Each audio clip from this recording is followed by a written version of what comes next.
Welcome, everyone. Okay, let's dive into this explainer. Today, we're looking at something absolutely fundamental to the English language. We're going to explore the real architectural building blocks of English grammar, conditional sentences. Now, if you've ever wanted to express cause and effect, make a prediction, or lay down some ground rules, well, you're already using these. But by really understanding how they're built, you gain this incredible precision in your communication. So, to get our gears turning right off the bat, I want to present you with a little puzzle. It's a real-world pattern we actually use every single day without even realizing it. Ask yourself, what exactly do these next few sentences have in common? All right, here we go. If it rains, we will stay indoors. If you study regularly, you improve your skills. And if people cooperate, projects become more successful. Look closely at that structure. Do you see the underlying logic there? It's like a giant puzzle. In every single one of these examples, a specific condition is established, and that condition always leads directly to a consequence or a result. And that brings us right to our formal definition. A conditional sentence is, quite simply, a sentence that expresses a condition and the result of that condition. Honestly, it's the ultimate cause and effect tool in our grammatical toolbox. One thing happens only if another condition is met, and this right here is the absolute foundation we're going to build upon today. So here's our roadmap for this explainer. 1. The foundation. 2. The two core bricks known as clauses.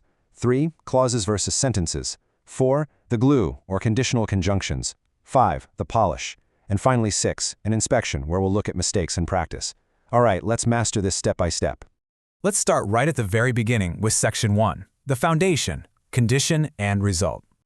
Notice the super simple arrow we've got here. Condition leads to result. This is literally the basic logical math of conditionals. It's a relationship of pure dependency. So, for instance, if your condition is, say, saving money, your result might be buying a new laptop. But remember, without that condition occurring first, like without the saving, the result might not happen at all. The result depends entirely on the condition. Moving right along to Section 2, the two core bricks, the clauses. Okay, now that we understand the logic, what's really interesting about this is looking at the actual construction materials. Every sturdy conditional sentence requires two specific Lego bricks, which we call clauses. See how the sentence just splits right down the middle? Over on the left side, we have our first brick, the conditional clause, if you study hard. And on the right side, we have the second brick, the main clause, you will succeed. You can basically see how the left side, the condition, desperately needs the right side, the result, to form a complete satisfying thought. They have to work together as a team. Which brings us to Section 3, clauses versus complete sentences. Now this difference right here is a massive pain point for a lot of learners. The biggest trap is mistaking a single piece of the building for the entire house. Let's look at the conditional clause on its own. Basically, it's the clause that introduces the condition upon which another action depends. But check out the bracketed text at the bottom. It says it is incomplete on its own. Because think about it. If I just walk up to you and say, hey, if the weather improves, and then just turn around and walk away, well, I've completely left you hanging. It's an incomplete thought. It's literally just one half of the equation. And this setup brilliantly illustrates that exact difference. Look at the left column. If you study hard, if it rains, if they arrive early, every single one of these leaves you waiting for the other shoe to drop, right? Now visually track this across to the right column where we have complete conditional sentences. If you study hard, you will improve. If it rains, we will stay inside. If they arrive early, the meeting can begin. By simply adding that main clause, we completely transform an incomplete thought into a structurally sound, complete sentence. All right, on to Section 4, the glue, conditional conjunctions. So, we've got our bricks, right? But how do we actually stick them together? Well, we use highly functional words to introduce our conditions.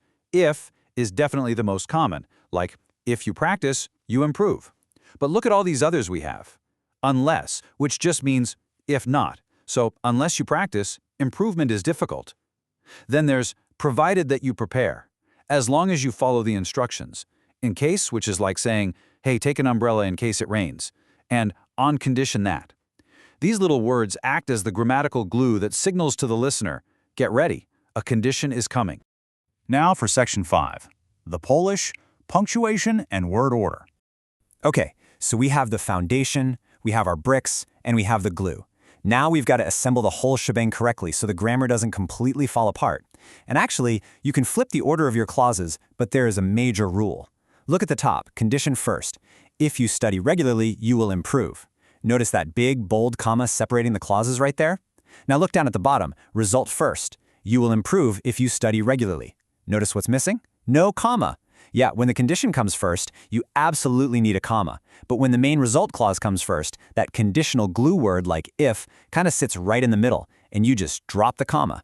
It's a simple flip for sure, but it's totally crucial for structural integrity. And finally, Section 6, Inspection, Common Mistakes in Practice.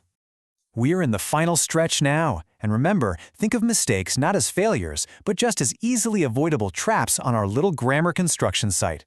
So, here's trap number 1. On the top, we have, if it rains, we stay home. I mean, it looks almost right, but it's definitely missing something. So the crucial point here is the punctuation. Look at the corrected version below.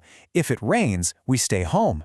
Because the condition comes first here, we absolutely must have that comma to give the reader a breath and to separate the condition from the result. It just brings instant clarity. All right, and here is trap number 2. The top says, if you study hard, period. Remember our lesson from just a minute ago? This is totally confusing a single brick for the whole house. It's an incomplete conditional clause posing as a full sentence. To actually fix it, as we can see below, we have to provide the result. If you study hard, you will improve. There we go. Now it's a structurally sound, complete sentence. Okay, now it's time for you to take these blueprints and start building for yourself. Honestly, I recommend treating these 4 steps kind of like a rapid-fire interactive minigame in your own study time. Step 1, open a book and try to spot the conditional and main clauses. Step 2, practice matching random conditions with logical results.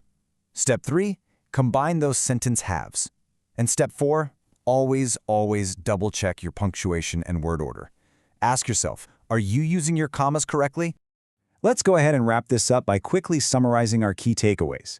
Conditional sentences express a dependent relationship, basically a condition plus a result. They are built with 2 distinct clauses. Please remember that a conditional clause alone is entirely incomplete. And finally, conjunctions like if, unless, and provided that act as that vital glue holding the whole thing together. Mastering this formula is absolutely essential for accurately expressing cause and effect in the real world. I want to leave you with this final provocative thought. If you master these fundamental building blocks today, what possibilities will you unlock for your English tomorrow?